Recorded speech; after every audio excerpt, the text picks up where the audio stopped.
News when you want it with Bloomberg News Now. I'm Nathan Hager. And I'm Karen Moscow. Karen, we are less than 3 weeks away from the Federal Reserve's next interest rate decision. One of the leading candidates to replace Jay Powell as Fed chair next year is calling for a quarter-point rate cut, not a half point. Fed Governor Christopher Waller spoke at a conference hosted by the Economic Club of Miami. Well, I judge that the FOMC should have begun this process in July based on the data in hand. I don't believe that a cut of larger than 25 basis points is needed in September. Now, that view, of course, could change if the employment report for August, due out a week from tomorrow, points to a substantially weakening economy and inflation remains well contained.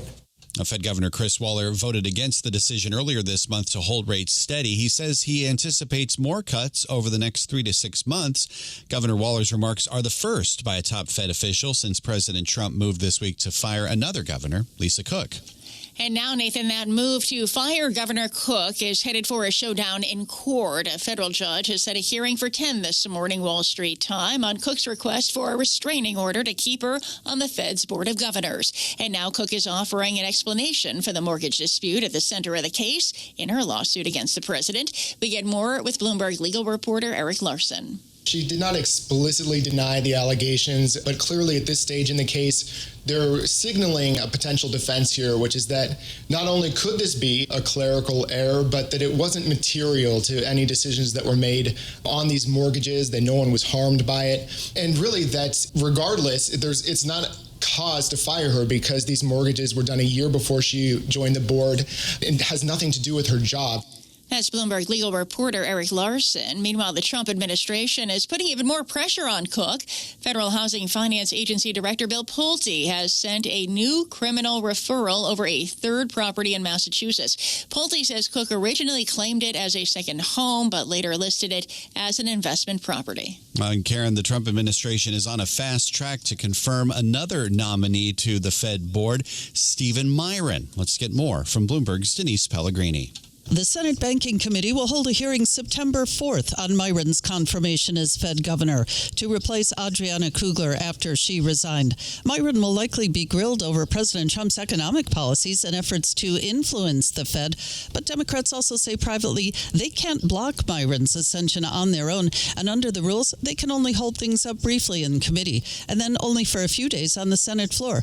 Also, remember, no Republicans voted against Miran as chair of the Council of Economic Advisors earlier this year, meaning Miran could well be confirmed as Fed governor before the bank's two-day rate-setting meeting in mid-September. Denise Pellegrini, Bloomberg Radio. All right, Denise, thank you. The shakeup at the Centers for Disease Control continues. Health and Human Services Secretary Robert F. Kennedy Jr. has named his top deputy, Jim O'Neill, as acting CDC director. That's after the White House fired the previous director, Susan Menares, less than a month into the job after she confronted Kennedy over his vaccine stance. Kennedy says the agency needs an overhaul. There's a lot of trouble at CDC, and it's going to require getting rid of some people over the long term in order for us to change the institutional culture and bring back pride and self-esteem and make that agency the stellar agency that it's always been. House Secretary Robert F. Kennedy Jr. spoke at an event in Texas. Some Senate Republicans have expressed alarm over Menares' firing. The Wall Street Journal reports Senator Bill Cassidy has called on HHS to postpone a meeting of its Vaccine Advisory Committee next month due to questions about its membership. Turning to the economy now, Karen, inflation remains in focus this morning with the release of the Fed's preferred price gauge. Bloomberg's Michael McKee reports July's PCE print is likely to show quicker inflation. The Fed's 2% inflation target is based on the PCE index, but today's reading likely won't sway any votes at the Fed's September 17th meeting. PCE is put together from data collected in other inflation surveys. After the consumer and producer price indexes are released, economists can calculate a close approximation of what PCE will be. The forecast is for a slight decline in month-over-month inflation and no change in the annual figure. Any significant deviation might generate a market reaction, but more likely, look to the September 11th release of the CPI for guidance on the Fed. Michael McKee, Bloomberg Radio. All right, Mike, thank you. Well, futures are lower ahead of that key inflation report. Yesterday, the S&P 500 closed above 6,500 for the first time. Keith Lerner, the chief market strategist at Truist Advisory Services, remains bullish on tech.